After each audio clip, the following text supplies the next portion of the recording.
Welcome everyone to our webinar on the scale and neglectedness of Philippine mental health. So I'm Elmarie Cuevas and I'm a volunteer of EA Philippines and I'm going to be your host for today. All right.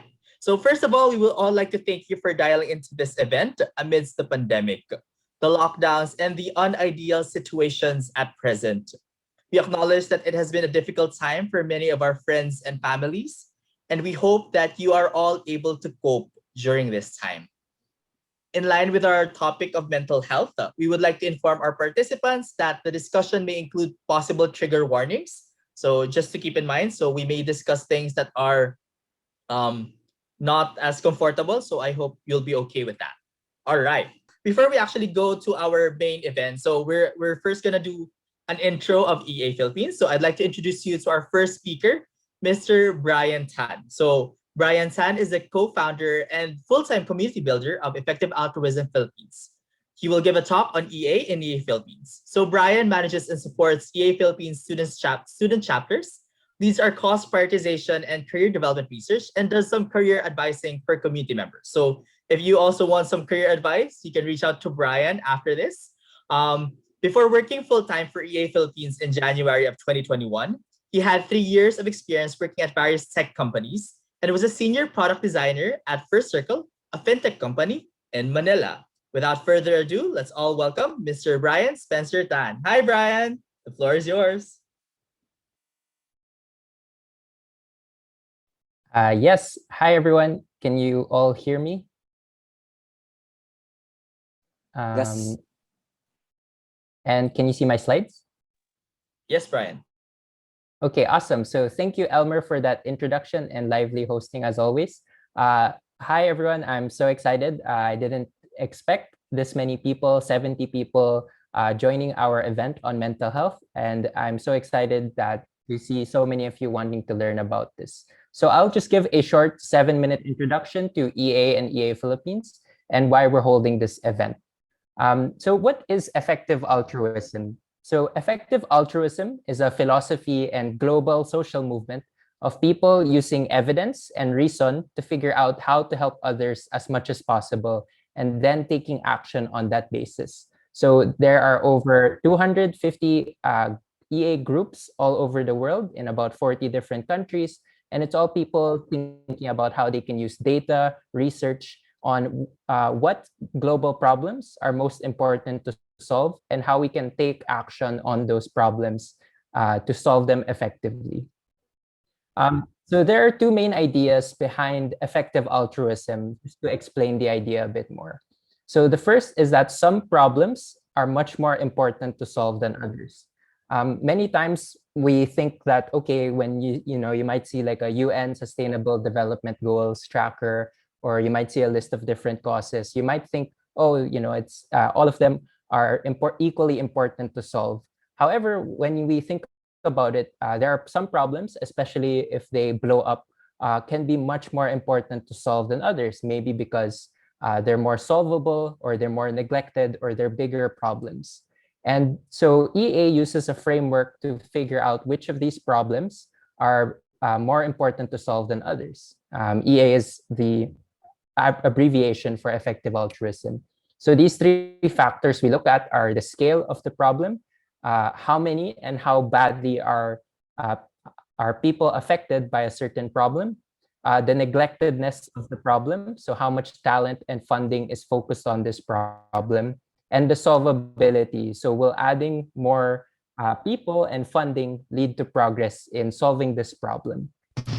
So another main idea behind effective altruism is this idea that the best charities or interventions to solve a problem are 10 to 100 times better than an average charity or intervention. So in the same way that some problems are more important to solve, some interventions are more important to use in solving these problems. So this is happening in many different fields and causes. But just one example is if we look at the field of global health and development, if we look at interventions to treat HIV and AIDS, and you're wondering what's the most cost-effective way to treat it, by far the most effective way to prevent disability for HIV and AIDS is education for high-risk groups.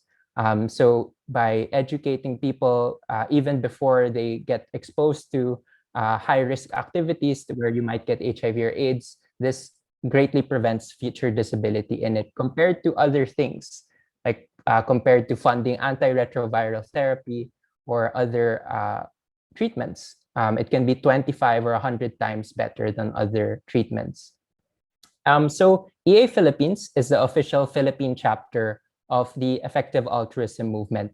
And our mission is to provide high quality resources and discussion spaces for students and professionals to learn about and practice the principles of effective altruism, of figuring out which global problems are important to solve and how we can use our careers or donations to solve these problems.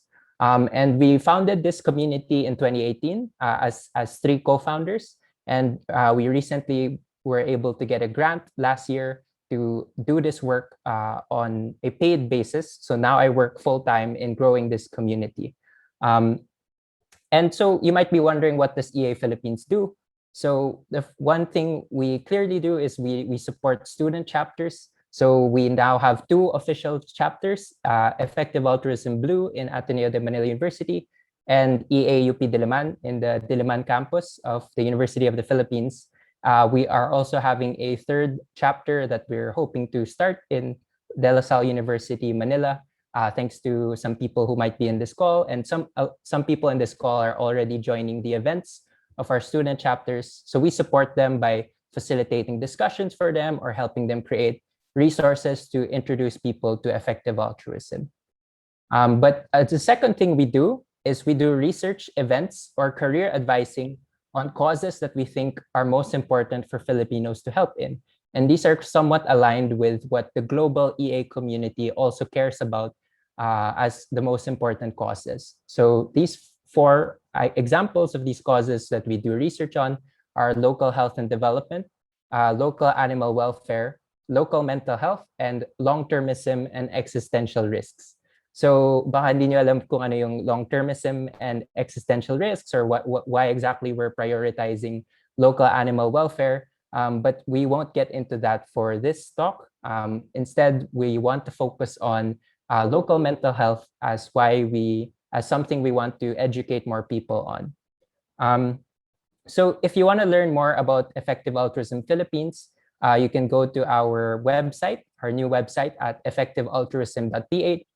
You can also go to effectivealtruism.org to learn about what EA is and see a global perspective to what this community is. And you can also sign up for our monthly newsletter at effectivealtruism.ph/newsletter.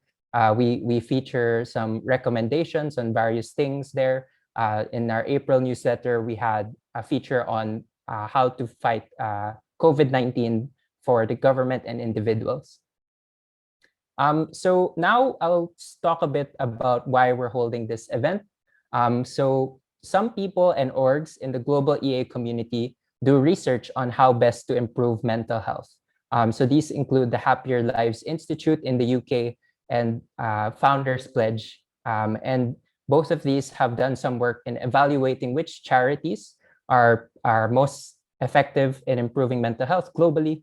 And they also try to do research on why, or they've talked about why this is an important cause area to be working on.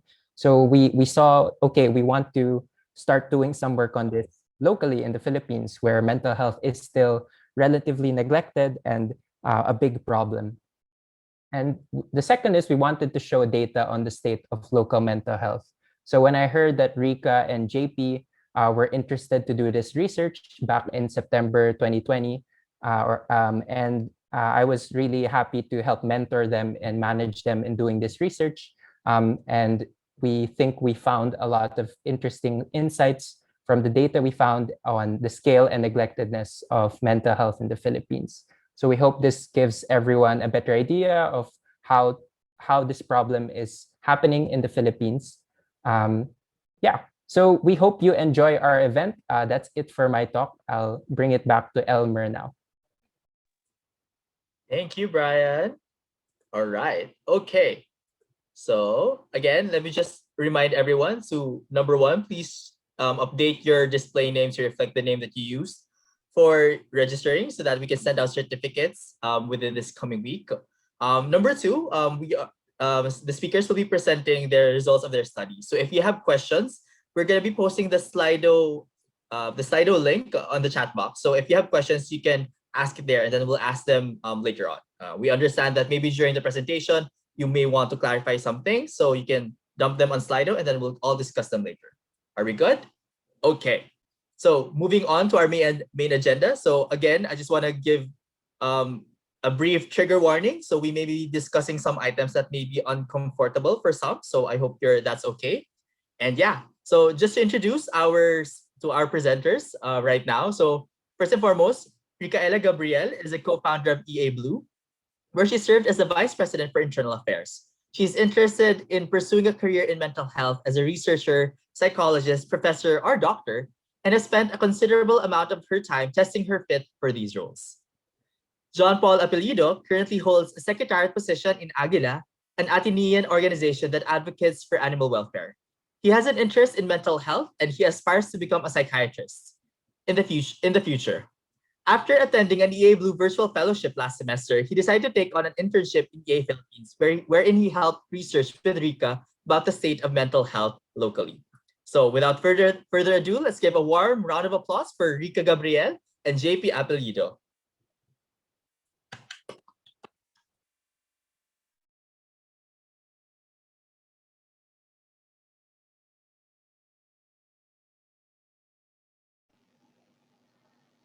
Thank you so much for that introduction, Elmer, and good afternoon to everyone who took some time out of their Sunday's supposedly rest day to be here with us today to talk about the scale and neglectedness of Philippine mental health.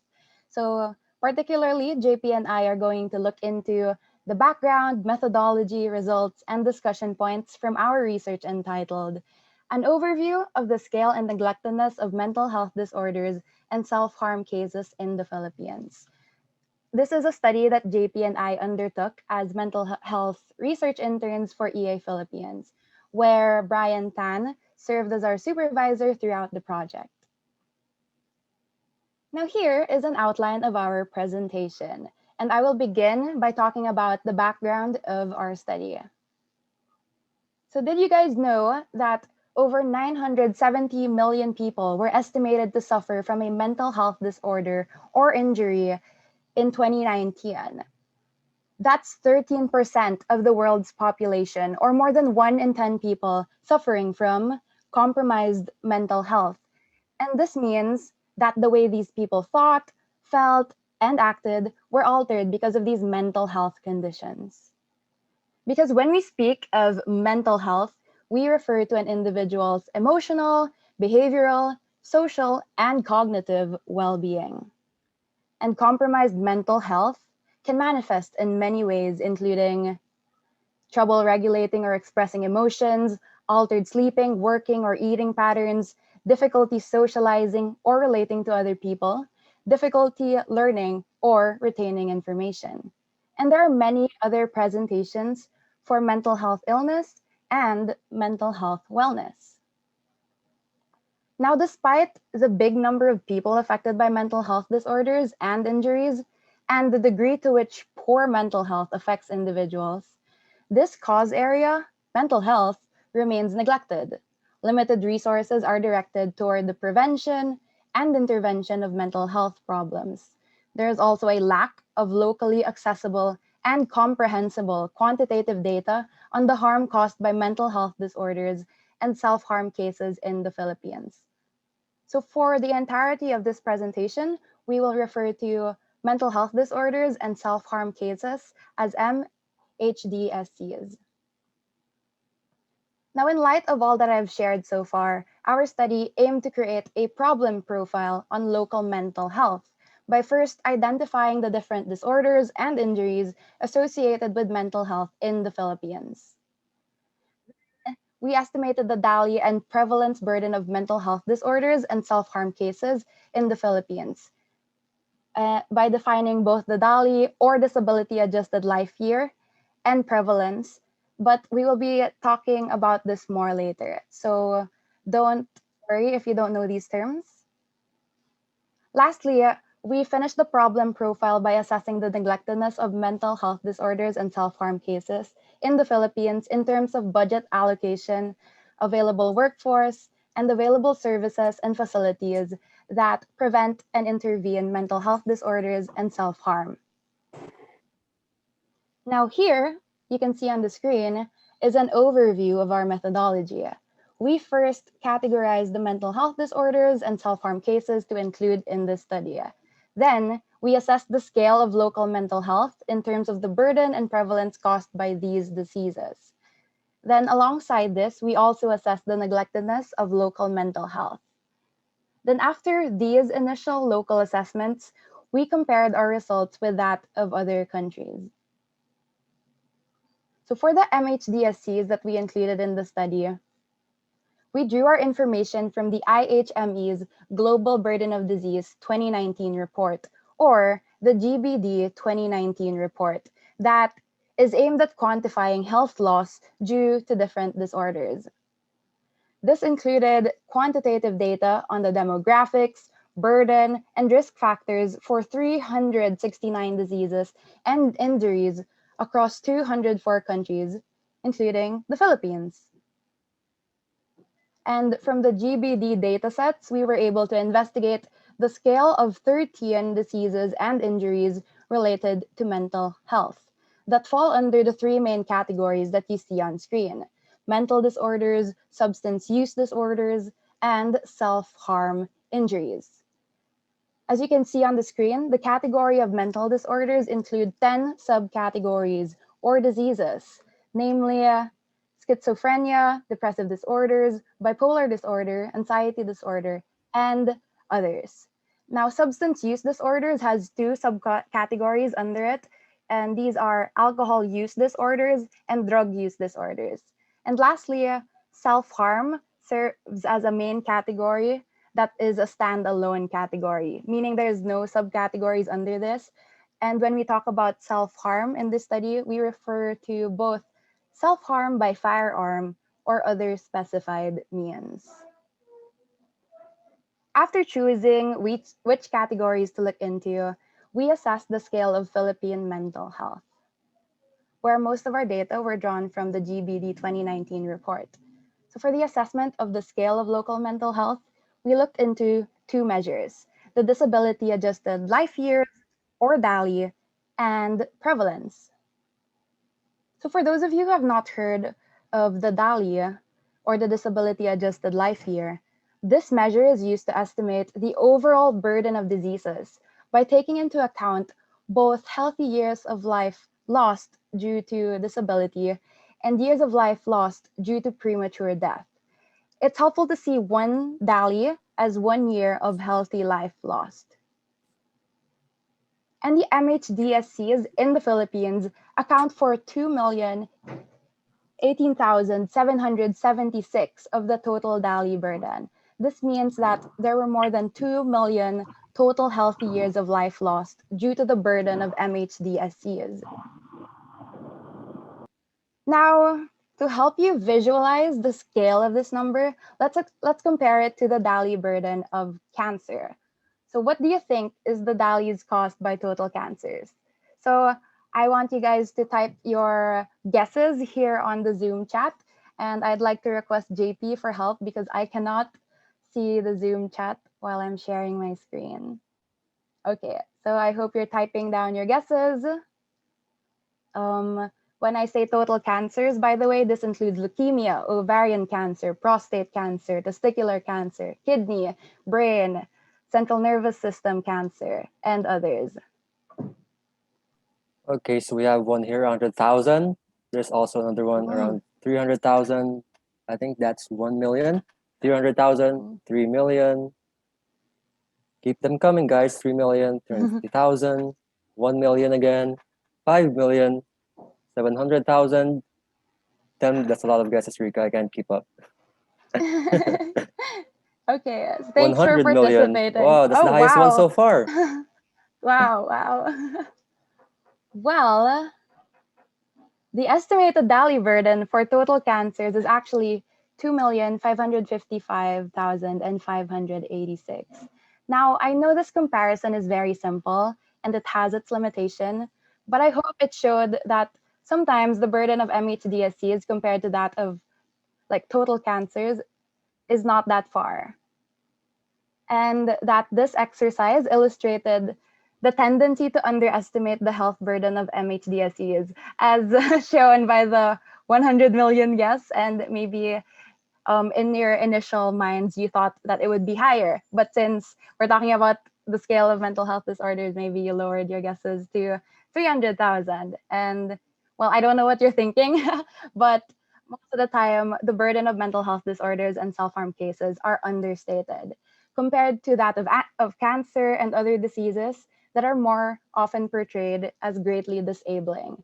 It is also interesting to note that the Philippine Statistics Authority state that the ischemic heart diseases and tumor growths that are associated with total cancers are part of the top 3 leading causes of death in 2019 and 2020. And even when the rates of these are near mental health disorders and self-harm cases, it's not part of the top leading causes of deaths. Now let's go back to the scope of our study. So of this 2 million total DALYs caused by MHDSCs, mental disorders constitute more than 3/4 of this total, and that equates to more than 1.5 million DALYs. And as you can see, the mental disorder category also includes the most number of diseases, comprising 10 out of the 13 assessed in this study. Moreover, we found out that the burden of self-harm injuries and substance use disorders almost equal each other, causing around 12% each of the total DALY burden of MHDSCs. Now, after comparing the burden of the main categories, we looked into the individual diseases, and we saw that anxiety disorders and depressive disorders are the top 2 causes of DALY burden among the MHDSCs in the Philippines. And together, they constitute almost half of the MHDSC burden. That's almost 1 million DALYs, or 1 million healthy years of life lost due to anxiety and depression. And these 2 diseases, yeah, even though they're neglected, they cause a lot of harm to Filipinos. Anxiety disorders alone, being the top 1, impairs local mental health twice more than schizophrenia, 4 times more than drug use disorders, and 34 times more than attention deficit hyperactivity disorder, or ADHD, in terms of DALYs. Now that we've talked about the scale of local mental health in terms of DALYs, let's look into another measure, the prevalence. So this term is used to describe the total number of cases of people within a population who have a particular disorder at a particular time period. Again, we use the GBD 2019 for the assessment of the prevalence of MHDSCs here in the Philippines. And according to the dataset, we had a prevalence of around 15 million MHDSCs in the Philippines in 2019. That's 15 million cases, MHDSCs that year. That's a lot. And anxiety disorders, ranking first in terms of prevalence, accounted for almost 1/3 of these cases. That's 5 million cases. And the other 1/3 is comprised of the sum total number of cases of depressive disorders, other mental disorders, and ADHD. And the total prevalence of the other 9 diseases to the right of the red box that you see on the screen accounted for the other 1/3. Moreover, as seen in the graph, the top 5 most prevalent disorders in the Philippines are anxiety, depression, other mental disorders, ADHD, and idiopathic intellectual disability. And that summarizes our key findings for the prevalence of MHDSCs in the Philippines.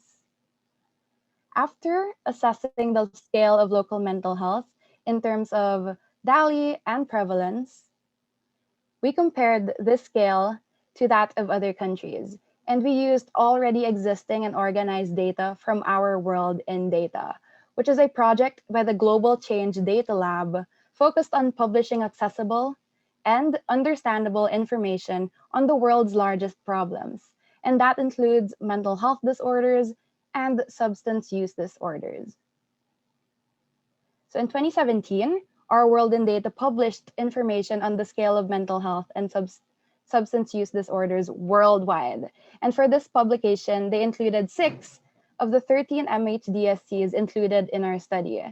And these 6 are depressive disorders, anxiety disorders, substance use disorders, eating disorders, and schizophrenia.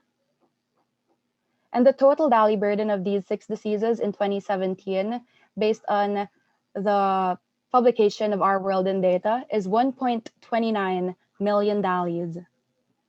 Now, given this number, the Philippines ranked second highest among the 11 Southeast Asian countries in terms of total DALYs. And this ranking indicates that the scale of MHDSCs in the Philippines is high compared to that of other countries. However, the second highest ranking is likely due to the Philippines' high population, since we are also the second most populous country among the 11 Southeast Asian countries. So as you can see on the screen, there is a minimal difference in the ranking of the ASEAN countries based on population and the ranking based on values caused by mental health and substance use disorders. Now, moving on, we also compared the burden of anxiety disorders in the Philippines to that of other ASEAN countries. And we learned that anxiety disorders in the Philippines ranked low in values compared to that of other ASEAN countries, as the Philippines ranks 9th among 11 of these countries based on the age standardized DALY rate. So DALY rate already takes into account population. At the same time, the Philippines ranks 8th among the 11 ASEAN countries in terms of the share of the population with depression or depressive disorders, having 2.7% of the population with anxiety disorders. So generally speaking, the rankings for both anxiety disorders and depressive disorders in 2017 denote that the Philippines fares better than other ASEAN countries in terms of limiting the burden of these disorders, which are the current top 2, highest among the MHDs in terms of DALY burden, cost, and the prevalence of these disorders. But I would like to caveat that although the Philippines fares better, it's not by a lot. And that ends our discussion on the scale of mental health in the Philippines based on the measures of DALY and prevalence. So as a supplement to our discussion on Philippine mental health, we also organized data on the risk factors that are attributable to the burden that the MHDSCs caused. But I am not going to expand much on the results we gathered here due to limited time. But I will share with you some of our findings. So one of these findings is that of the 87 risk factors included in the GBD 2019 report, only 8 of these factors were attributable to MHDSCs. And these include those that you see on the screen: alcohol use, drug use, bullying victimization, childhood sexual abuse, lead exposure, intimate partner violence, high temperature, and low temperature. And most of these risk factors are behavioral, or factors that come from human behavior, either one's reaction to their environment, one's habits, or one's personality. And the first 4 that you see on the screen from the left, and intimate partner violence, are behavioral factors, while the other 3, lead exposure, high and low temperature, are environmental factors. However, there were limitations in the data we gathered from the GBD 2019 report because it failed to identify other potential risk factors associated with mental health problems, but are documented by previous academic research in the Philippines. And these include childhood maltreatment, sexual discrimination, history of suicidal behavior or mental health disorder, and stigma. And this ends our discussion on the scale. JP will now talk about the neglectedness of Philippine mental health. All right, I'll share screen. . 。 . 。 . 。 . 。 . 。 . 。 . 。 . 。 . 。 . 。 . 。 . 。 . 。 . 。 . 。 . 。 。 . 。 . 。 . 。 . 。 . . 。 . 。 . 。 All right, I'll share screen. Can everyone see my screen? Yes, JP. Okay, so thank you for that, Rika. So just to pick up where she left off, I'll now be talking about the neglectedness of Philippine mental health. And just to briefly recap what we mean by neglectedness, basically, in the effective altruism community, we use neglectedness to assess how much of our resources are being allocated to a certain cost area. And in this case, that cost area is mental health. So, in assessing the neglectedness of mental health locally, we decided to look at it through three different facets, namely, how much of the budget is allocated into mental health systems locally, mostly from a governmental perspective, also the availability of different mental health care services, and how many practitioners are currently working on this burden locally.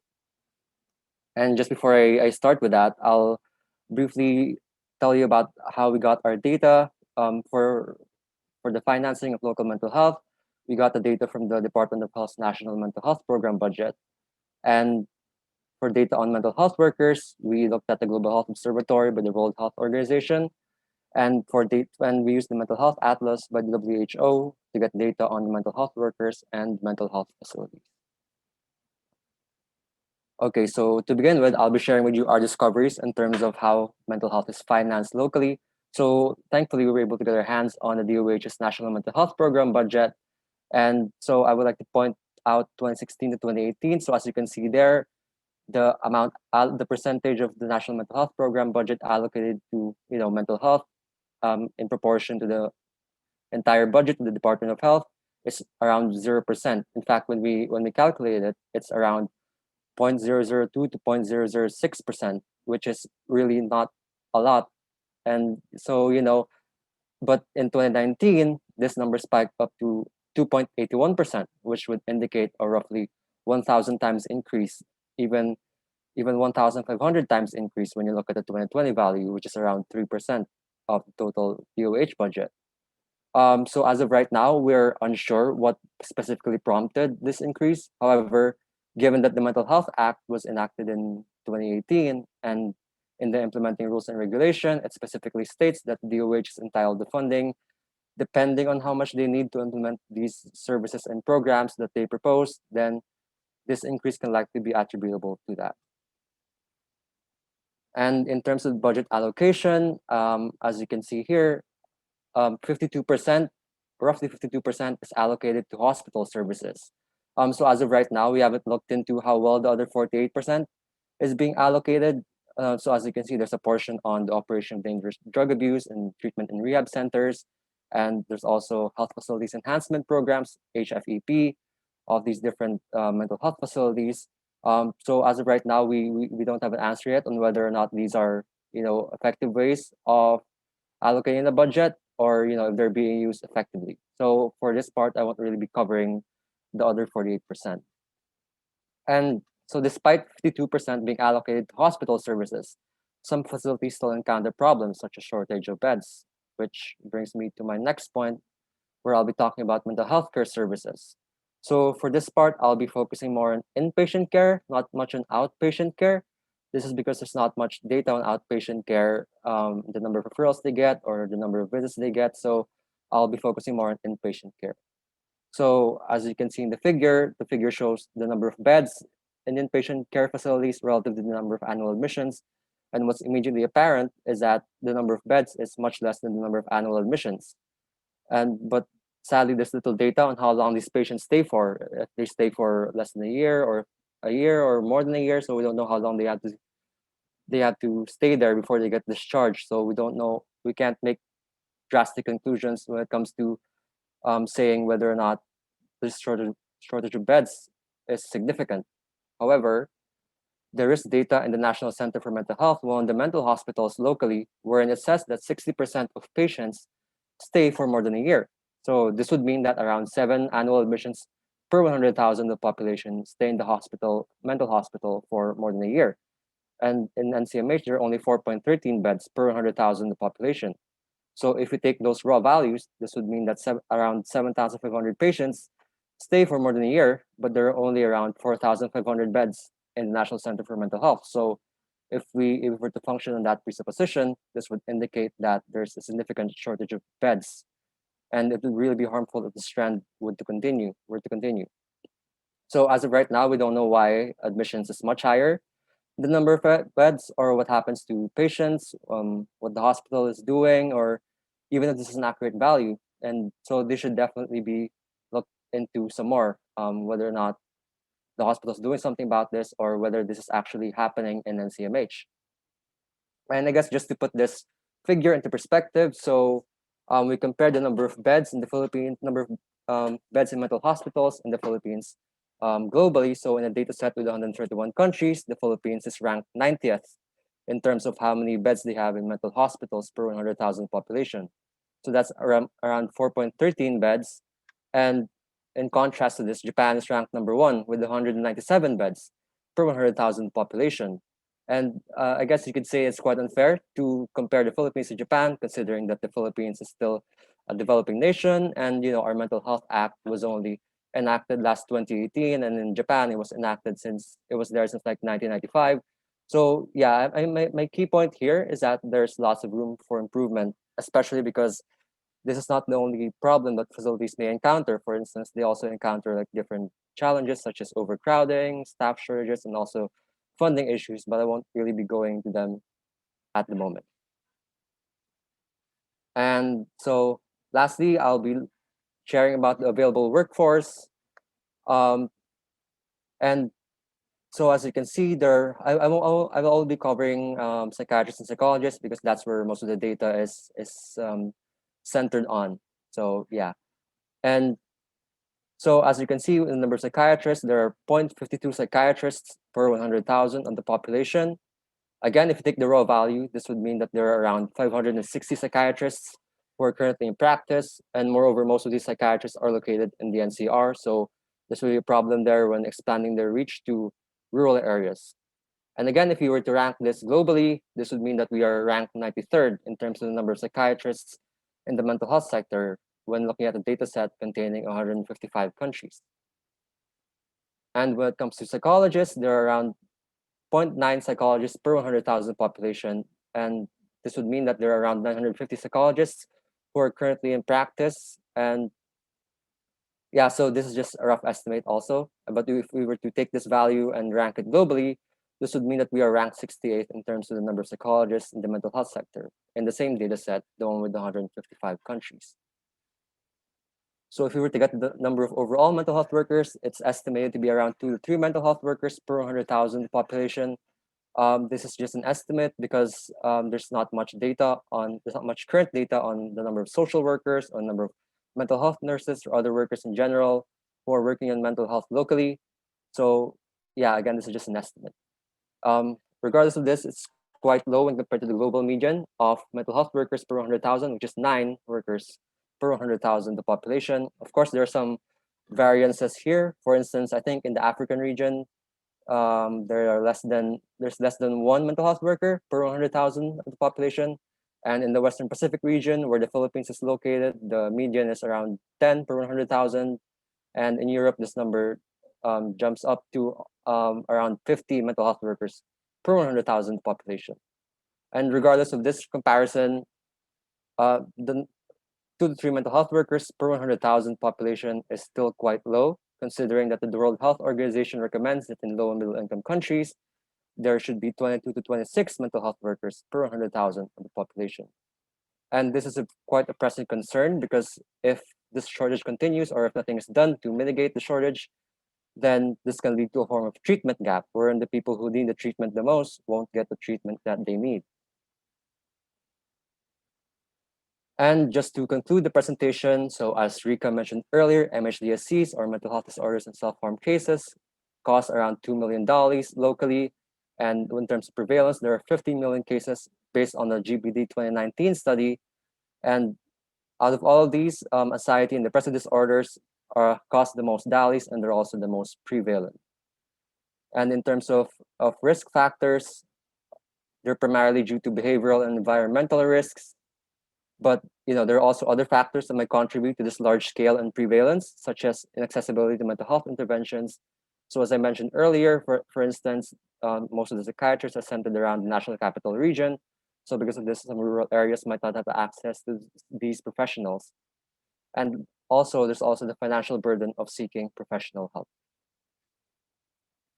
And in terms of neglectedness, 3% of the health budget is allocated to the mental health program, which is an increase from 0% back in 2016 to 2018. There's also a shortage of beds in mental hospitals. And lastly, there's a shortage of mental health workers who are working on the burden locally. And these are just some further research questions that we weren't able to talk about or cover in our research that some people might be interested in pursuing for their future researches. First is the progress of local mental health. Since the enactment of the mental health law, did the mental health law directly contribute to any changes in local mental health, or what are the improvements that the law provided? Next is how the mental health budget is being spent. So a while ago, I mentioned that 52% is being allocated to hospital services. The other 48% is allocated to different things, but again, we're not sure whether or not this is an effective way to allocate the budget. So people can definitely look into that.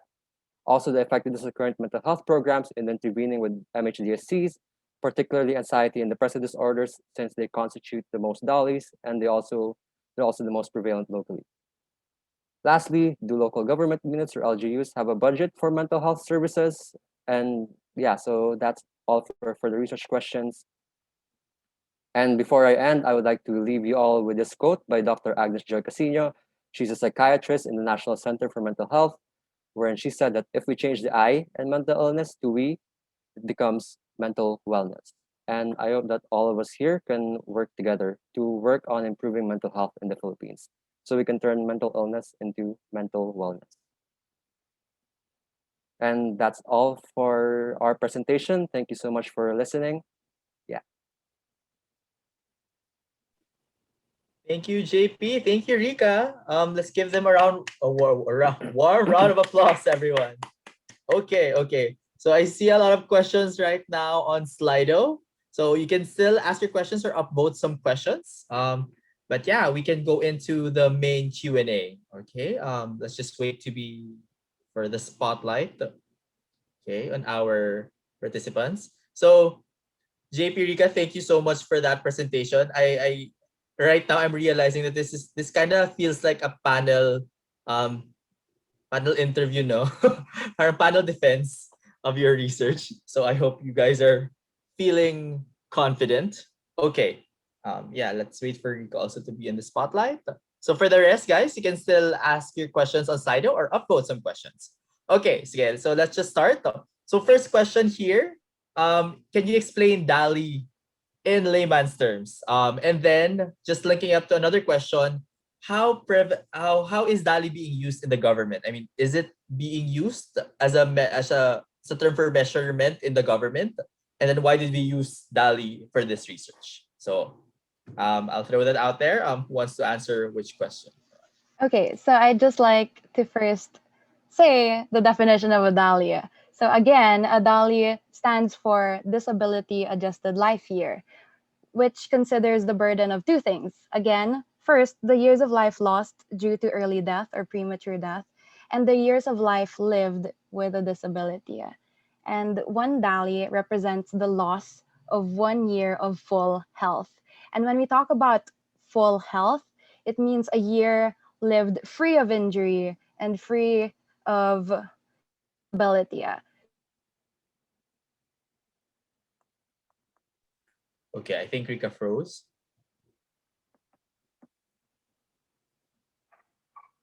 Hello? Rika? So I could try to continue.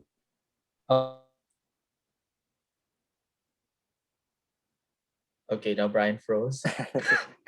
Okay, I'm sorry, scared to Rika, you speak, I got might freeze to too. Hi, explain so DALIs. oh, okay. Sige, Brian, you can continue na lang. From where Rika was cut off. Sige. Yeah, so I guess so as Rika said, 1 year of DALI is like one year lost of full health.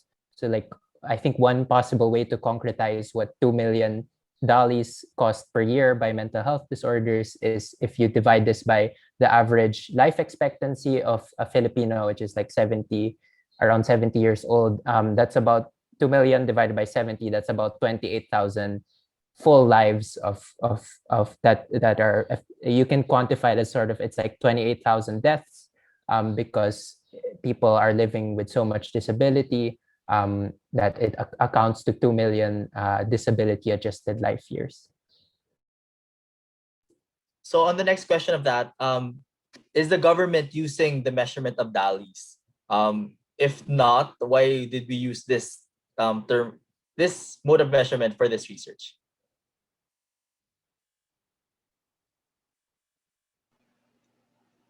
Hello? Okay, Yes, Rika. so I'm unaware to what extent the government uses DALYs in policymaking or even measuring the burden of different diseases in the country. But the reason why we chose this is because global burden of disease provided the most comprehensive and biggest data set of that is available, because we don't have anything like that in the Philippines, and this is what was available, and we used it just so that we can create a baseline on what mental health disorders are there, and then comparing what mental health disorders are there, which should be prioritized based on the amount of burden it causes individuals and the Philippines in general. So yeah. Yeah, Thank you. if I could add, so I think each mental health disorder has a corresponding DALY burden. So like the more prevalent it is, that's, let's say, like, yeah, that you multiply that prevalence based on the DALY burden of each person with that disorder. So yeah, we don't know if the government uses this, but I think it's a useful way of seeing, okay, how can we compare these different mental health disorders, which ones are supposedly causing more suffering or more disability than others. Okay, thank you. Let me just move on to the next questions. We have a lot. So a clarification, is the 2 million DALY figure cumulative? Is it based solely on PH, or is it already is it for the world in general? Yeah, and why is the data based on 2017 and 2019 figures? So just combining those two together. Everyone wants to answer that?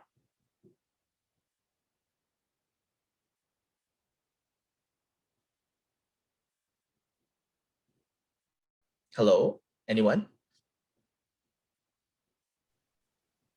Rika, are you there? I think she's better in answering this question than I am.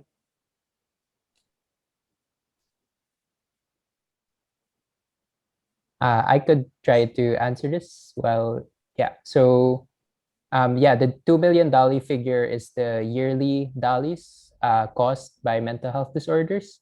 And then the attributable DALYs risk factors. So the risk factors apply to mental health disorders all across the world, but the numbers we got were specific to the Philippines. What was the other question, Elmer? So why the available data is limited to 2019 and 2017? And Yeah, do you so think there will be a change? Sorry, when the 2020 report comes out, do you think there will be a change in the analysis?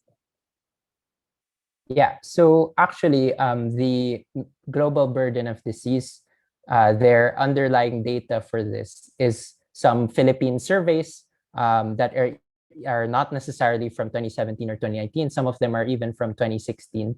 And so, yeah, our the data might be a few years outdated, even for the 2019. Like I believe the GBD 2019 uses 2016 data or earlier data.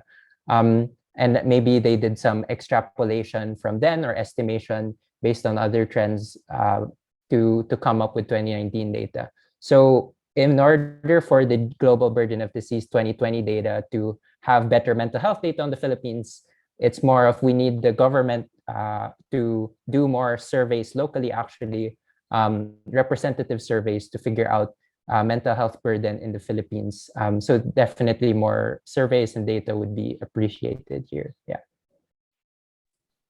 Thanks, Ryan. Sorry, guys. The most of these questions are more on the data side first before I go on to the other aspects of the study. So another question regarding data. So actually two of them, but I'll just combine them. So what do you think is the state of data collection on mental health in the Philippines? And what do you think are strategies that should be done, should be in place? Okay, I can answer that question. So when it comes to say data collection, when it comes to mental health in the Philippines, it's actually quite lacking. In fact, this is like one of the problems that Rika and I experienced while conducting the research. There's a lot of missing info out there, and if there is info, most of them are quite outdated, and so we can't use those for our research papers. So again, as Brian said earlier, it really helped to conduct surveys locally just to gain more current data on the state of mental health, and yeah, especially recent data. And this is quite important because the Mental Health Act was enacted in 2018, and so we really need to look at how this changed the state of local mental health, or if it did any contributions. For instance, when looking at the mental health budget allocated by the Department of Health, we can see that it spiked up from 2018 and 2019. So I think it's really important to see, to get more recent data on how this affected other parts of the other sectors of our country. And in terms of strategies on increasing resources on this, is that the question, Elmer? Measuring the data. That was the first part of it. Yeah. Oh, okay, so the second part is strategies on how we can improve Yes. data collection. Okay, so Yes. I think one thing that can be used is to increase awareness of mental health locally. Because if more people know about mental health, or if more people see it as a pressing concern, there's definitely going to be more data on this, or at least there's going to be more demand for data on this, since more people will know more about the state of local mental health. So I think that can urge researchers or policymakers or people who have access to this data. It can urge them to conduct more recent studies. I mean, more to get more recent data on mental health. Thank you, JP. So adding on to that, looking into EA sentiment on solvability, how sure are we that if we increase MH spending or the budget for mental health, will it really lower the DALYs considered as MHST's persistent nature? So will it really help if we increase spending in that aspect?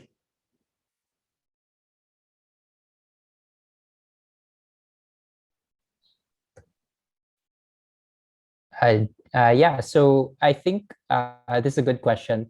Yeah, it's not clear that an increase in mental health spending would considerably lower DALYs.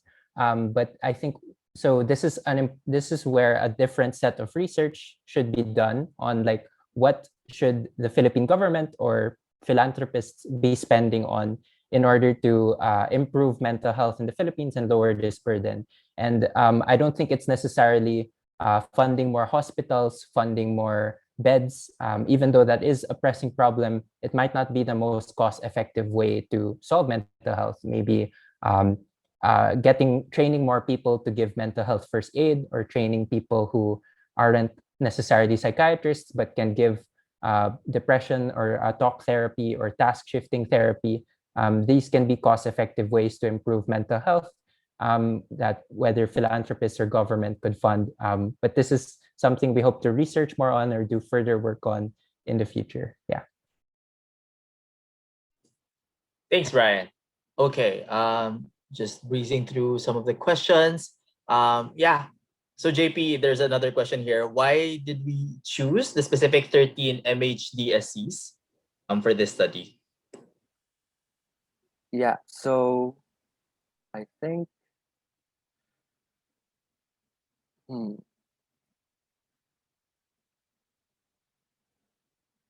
I think I'm not quite sure how to answer this question because Hello? Rika was the one who. Oh, okay. Hi, Ayan, Rika. hi Rika. Hello? Hi. Sorry, you just got back in time. So there's this one question. Why did you choose specifically the 13 MHDSCs for this research? Oh, okay. So I chose the 13 MHDSCs specifically because those are the ones that relate to mental health disorders. um, those are the ones that relate to mental health. So what I did was I sifted through the 369 diseases of that were used in the global burden of disease that were assessed there, and then from there I just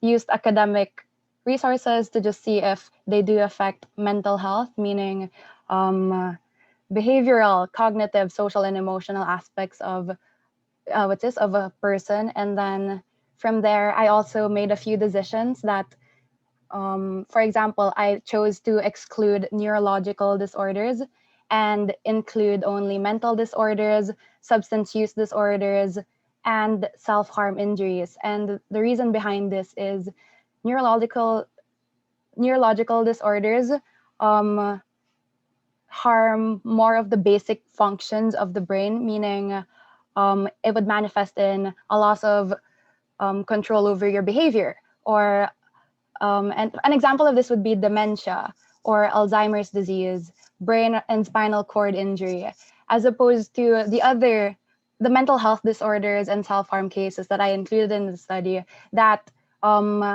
take into account higher functionings of the brain that include our consciousness, our self-concept, our perceptions on our identity, how we relate to others. And that's the idea behind excluding neurological disorders. And yeah, aside from that, another thing we, I guess, altered from the GBD 2019 report was including self harm, because this isn't actually a main category there. It is under a bigger category called self harm and interpersonal violence. And we chose to exclude interpersonal violence because, okay, I'll just mention some examples under that. It includes terrorism, domestic abuse, sexual violence, and these are factors or disorders or diseases that they count, but aren't necessarily mental health disorders. Um, yeah. And basically, that's the two decisions that I had to make, the biggest decisions that I had to make when it comes to sorting what to choose. And I used the GBD. I hope that answered your question. Thanks, Rika. So, well, here another question, which I think we most of us have also been thinking about. How has COVID-19 affected the state of mental health services? We know that your data came from 2019 and earlier, but right now, given the current situation, how do you think it has affected the state right now?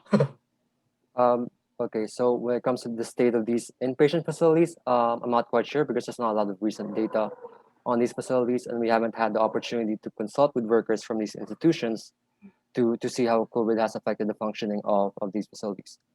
However, when it comes to mental health in general, COVID-19 really did have a negative effect on local mental health. For instance, I think the data from the NCMH hotlines states that prior to the pandemic, they had around 13 to 15 calls on average a day, and now they're receiving somewhere around 32 to 40 calls a day. And then most of these are actually due to anxiety disorders. And the DOH also mentioned that most of these are returning callers. So this indicates that the pandemic also worsens the well-being of individuals with a history of mental health conditions. And apart from this, treatment also transitioned to an online setup.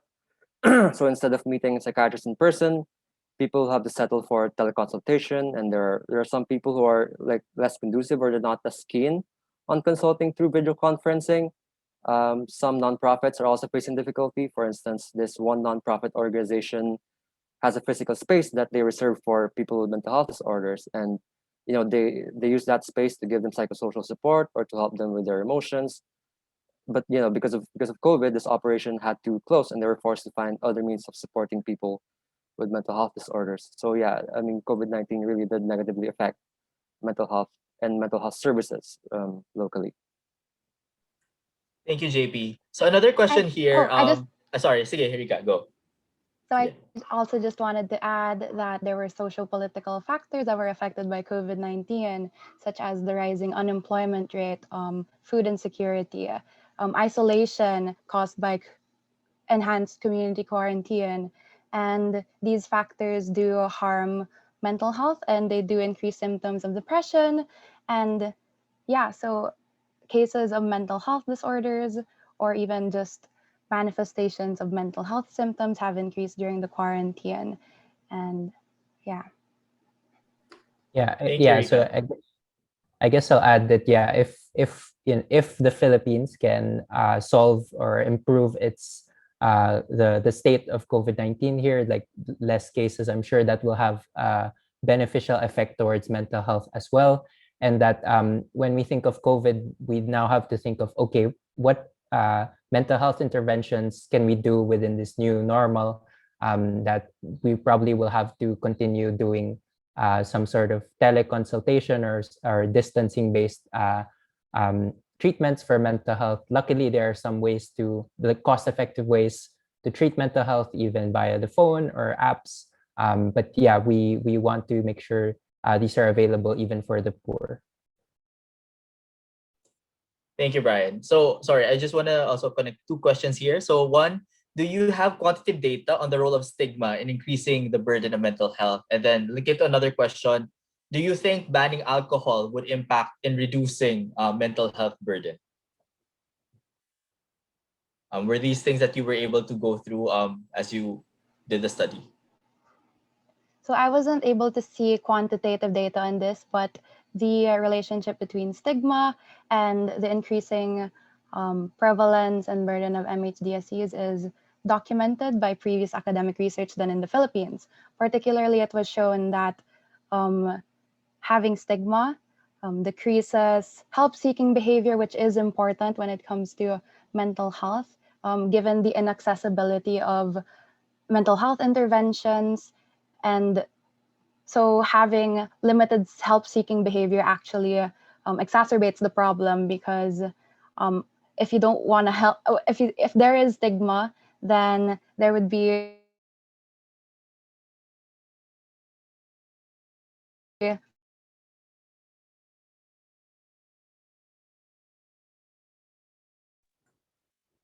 Okay, I think Rika got cut.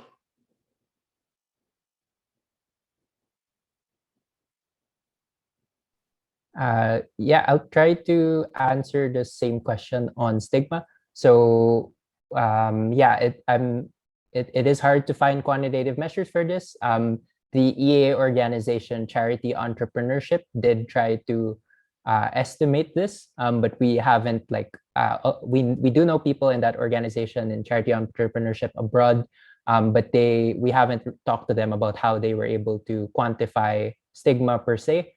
This is like getting towards like the cutting edge of research on mental health. I think or at least from an EA standpoint. So hopefully one of us can look into it and get back to others on this. Yeah, and just to add, no, when it comes to stigma or the way people perceive mental health in general, locally, it's quite hard to quantify, because when we consulted with some professionals, what they said was that social media really goes a long way when it comes to promoting mental health or mental health advocacy. So something like social media posts and what they share and how and their impact is also quite difficult to quantify. So I think when looking at stigma, you'd have to do not just quantitative, you'd have to do mostly qualitative researches as well. Thank you, guys. Okay, another question here. So, JP, Rika, you're both psychology students in Ateneo right now, right? So there's this question here that what career should you go into to help in this burden? And then another question, just looking into that, do you believe that even people not in psychology or the medical field should also have trainings in mental health to be able to help in this aspect? Okay, that is a good question. So based on our study alone, we can already see that there are particular professions that are minimal in number. So we can suggest entering the following careers that do direct practice, such as psychiatrists, because currently there are only 0.52 per 100,000 of the population. And that equates to around 560 psychiatrists for catering to the entire Philippines, and that's a very low number. And then we also would recommend child psychiatry, because currently there are only 0.06 child psychiatrists per 100,000 of the population. And also psychologists, because currently there's 0.88 per 100,000 of the population. And apart from professions like this that do direct practice, I think a person can improve mental health by becoming a researcher in this field as well. So I think, in my opinion, I think more research can focus on the public health aspect of mental health. So apart from the medical or psychological aspects, because I think researching more on mental health at a nationwide scale as opposed to an individual scale can guide those working in the government or nonprofit sectors on how to best prevent and intervene mental health problems. So some topics I just want to suggest now that I think are relevant to public health include an overview of the different socio-cultural, economic, and political factors that affect mental health. And it would be useful to look at this at a nationwide scale. And aside from that, I think researchers interested in looking into the effectiveness of current intervention and the effectiveness of current programs and organizations that tackle mental health could also be what is we may need that. And also, aside from that, another career path that I think is worth pursuing is working in the government or a nonprofit organization, and focusing on creating effective community-based mental health interventions. One tool that can be used here when it comes to community-based health interventions is task shifting, which I'm not sure if Brian or JP mentioned earlier because I kept getting cut off. Have you guys mentioned this? Brian briefly touched on it. Oh, Yeah. okay, You can okay. expound on it if you'd like. Okay, so I'm not sure what Brian said, but task shifting refers to the delegation of tasks usually reserved for the specialized professionals, such as those that I mentioned earlier, psychiatrists, child psychiatrists, psychologists, and then delegating their tasks to the less specialized health workers or even laymen. And then this can lower the barrier of entry on becoming qualified to provide mental health care and increase the efficiency of the delivery of mental health interventions. So these are my thoughts on that question. Thank you, Rika. JP, Brian, would you like to add to that? If not, it's okay. We have a few more questions. I'm sorry. I think we'll just accommodate last three questions because we are also running out of time. I just want to merge a few questions together. So number one, can you guys recommend or have you seen some government initiatives that you want to recommend or want to keep note of? At the same time, will EAPH continue this research and is interested in like partnering with other groups in making mental health dashboards or other researches concerning mental health? Yeah, so when it comes to the first question, the government initiatives that we think should be given more priority, as was mentioned by Rika and Brian a while ago, we think this task shifting model or this community-based mental health care model is definitely going to be useful because, given the shortage of mental health workers locally, there's only 2 to 3. I think it would be quite some time before, this number spikes up to the World Health Organization's target, which is 20 to 26 mental health workers per 100,000 the population. So I think given this, I think we need to be able to delegate the tasks to people who are non-specialists so they can give, basic mental health care to people who are suffering from mental health disorders. So I'm not sure to what extent this is being done on a national scale, but as far as I know, I think in 2019 in the Eastern Visayas region, they started making mental health treatments accessible at the primary healthcare level. This is because in the region, I think at the time they only had like 2 hospitals that provide mental health services. So there really is difficulty in providing mental health care to the population in the region. In the mental health act as well, there's a lot of emphasis on integrating mental health interventions at community level, wherein even barangay health workers can provide basic mental health treatments. One of the psychiatrists we interviewed also mentioned that currently the psychiatrists are doing small group discussions with general practitioners wherein they discuss the less complicated mental health disorders and how to treat them so that even at the primary healthcare level, they're able to identify the presence of these illnesses and provide basic treatment to people suffering from different mental health disorders. There's also a referral mechanism wherein if the general practitioners think that they can no longer handle the mental health cases, then they can refer them to the psychiatrist to give like advanced treatment. Yeah. Thank you, JP. And on the EA side, yes, Brian? Yeah, so in EA Philippines, we would want to do more work on mental health in the Philippines. But yeah, right now it is mainly me, Rika, JP, and one other student in Ateneo doing research or work in mental health. And we aren't experts in this area.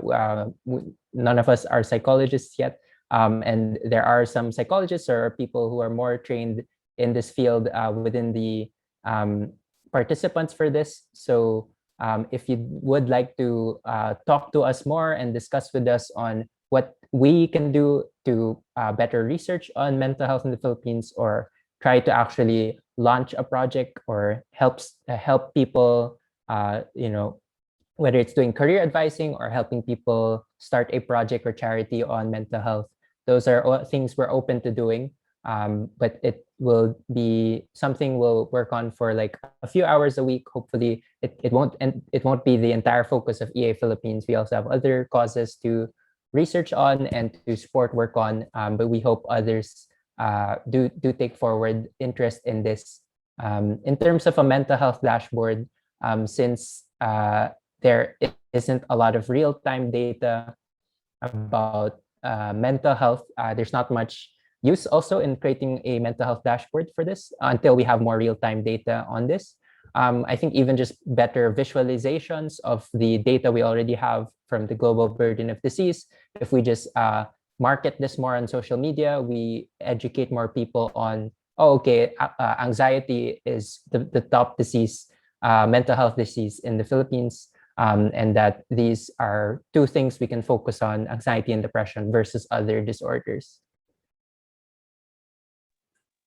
Thanks, Brian. And thank you, JP and Rika, for your questions. I'd like to apologize to some of the questions. We don't have time to answer them right now. At the same time, we limited the questions that can be answered directly related to the research. We didn't tackle questions that may sound subjective, since again, as Brian mentioned, the team are not specialists in mental health or not psychologists, but they are researchers. So that's what we focus on, the questions that we tackled. So for the other questions that are left unanswered, maybe we can pull it offline, or if other members of the participants would like to answer some of these questions, we can do so, I think, in another time. But just for the interest of our current time, we'd like to proceed with the next topic, which is actually the plans of EA Philippines. So moving forward, so what Rika and JP did is just a baseline. So this is an initial study of what we have right now, our current state. And then right now we want to talk about also the moving forward, like what can EA Philippines do and how you as participants can actually join also and help out in this project. So I'll give the floor back to Brian. Hi, Brian.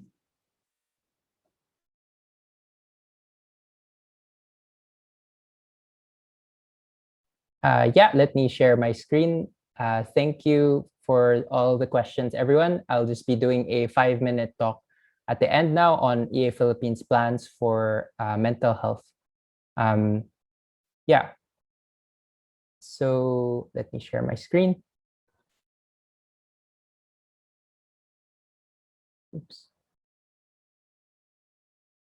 Can everyone see my screen? Yes, Brian. Yes, Brian. Awesome.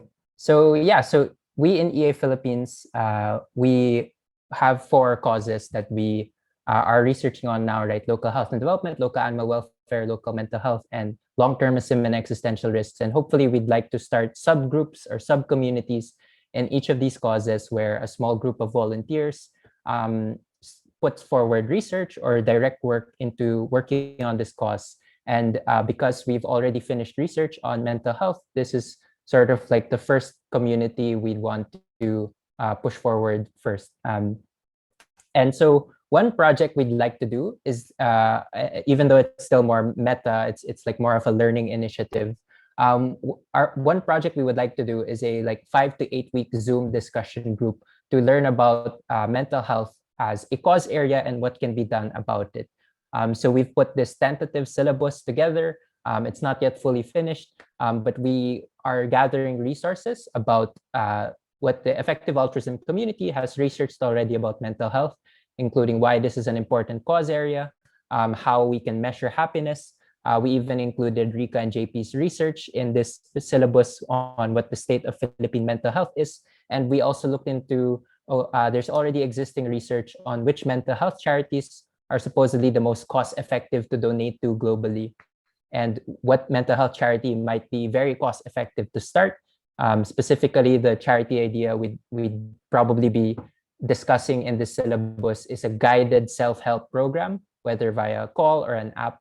And that's just for you to learn about, what's a cost-effective way to improve mental health potentially via a charity. And then we can probably have 1 or 2 weeks on discussing careers for mental health. And the last week will likely be a lightning talk discussion for people to just share what they've learned and what they hope to do moving forward after the discussion group. So we do a lot of discussion groups with our student chapters in EA Philippines. Usually it's 1 facilitator to around 5 participants. And the facilitator isn't necessarily an expert on mental health. It's probably just me and a few other students. But we are trained in at least helping people voice out their thoughts about the resources and discussing these in depth. So if you want to view the syllabus, you can click this bit.ly that hopefully will be shared on Zoom chat. And if so, right now in this community core team, it's just 3 or 4 of us. And we would love to have other students or professionals join this core team, or even just email us on your interest to discuss with us more about these ideas. So we want people who are skilled generalists, people who can take on a variety of roles and willing to do different tasks. And if it's a bonus, if you are taking or have taken a course related to psychology, health, or mental health, and that you can commit around 4 to 10 hours a week to the community, such as by organizing events, making pub mats, or facilitating discussions for others. So if you want to join, you can click this bit.ly link. And lastly, for the discussion group, I just talked about, you can express interest to join it. We're not yet sure when exactly this would start, maybe in mid-May or mid-June, depending on our capacity and depending who also signs up to be in our core team for this. But yeah, I think a lot of people who have, I think I've seen a lot of people chatting on Zoom already with a lot of thoughts and maybe even know more about us on mental health in here. So if you want to join our discussion group, give more nuanced thoughts yourself, or even be a facilitator for it, feel free to reach out to us. We'd love to work with you to educate more students, educate more people about cost-effective ways to improve mental health. Yeah, so that's it for my talk.